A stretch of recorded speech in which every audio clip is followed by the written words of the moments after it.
നിലമ്പൂർ ഉപതെരഞ്ഞെടുപ്പിനുള്ള മുന്നണി സ്ഥാനാർത്ഥികളെ ഉടൻ പ്രഖ്യാപിക്കും. DCC പ്രസിഡന്റ് VS ജോയിയും ആര്യാടൻ ഷൗക്കത്തുമാണ് കോൺഗ്രസിന്റെ പട്ടികയിൽ. രാഷ്ട്രീയ ബലാബലത്തിൽ ഇരു മുന്നണികൾക്കും ഒപ്പത്തിനൊപ്പം സ്വാധീനമുള്ള മണ്ഡലത്തിൽ ഉപതെരഞ്ഞെടുപ്പ് തീപാറുന്ന പോരാട്ടമാകും. ഇടതുമുന്നണി തെരഞ്ഞെടുപ്പിന് ഒരുങ്ങിക്കഴിഞ്ഞു. സ്ഥാനാർത്ഥി പ്രഖ്യാപനം ഉടനുണ്ടാവുമെന്ന് CPIM ജില്ലാ സെക്രട്ടറി VP അനിൽ പറഞ്ഞു.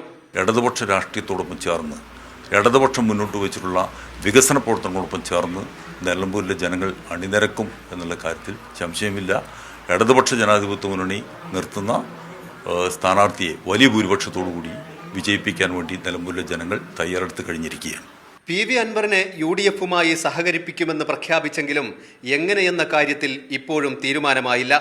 PV അൻവർ പിന്തുണക്കുന്ന DCC പ്രസിഡന്റ് VS ജോയിയും KPCC ജനറൽ സെക്രട്ടറി ആര്യാടൻ ഷൗക്കത്തുമാണ് പരിഗണനയിൽ. പ്രഖ്യാപനം ഉടനുണ്ടാകുമെന്ന് AP അനിൽകുമാർ.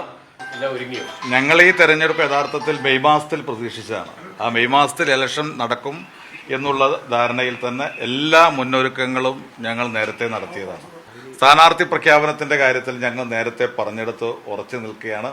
ഞങ്ങൾ മുമ്പ് സൂചിപ്പിച്ചതാണ്, തെരഞ്ഞെടുപ്പ് പ്രഖ്യാപനം വന്നു കഴിഞ്ഞാൽ അന്നേ ദിവസം അതല്ലെങ്കിൽ അടുത്ത ദിവസം, അതിനപ്പുറത്തേക്ക് പോവില്ല എന്ന് പറഞ്ഞതാണ്. 7 പഞ്ചായത്തുകളും നഗരസഭയും ഉൾപ്പെടുന്ന മണ്ഡലത്തിൽ ഇരു മുന്നണികളും ഒപ്പത്തിനൊപ്പമാണ്. ഇടത് സർക്കാരിൻ്റെ ഭരണ നേട്ടങ്ങളും അതോടൊപ്പം PV അൻവറിൻ്റെ അനാവശ്യ രാജിയും UDFിലെ തമ്മിലടിയും അനുകൂലമായ ഘടകങ്ങളാവുമെന്ന ആത്മവിശ്വാസത്തിലാണ് ഇടതുമുന്നണി. ക്യാമറാമാൻ ജയേഷ് വില്ലോടിക്കൊപ്പം KT സാലിഹ്, കൈരളി ന്യൂസ്, മലപ്പുറം.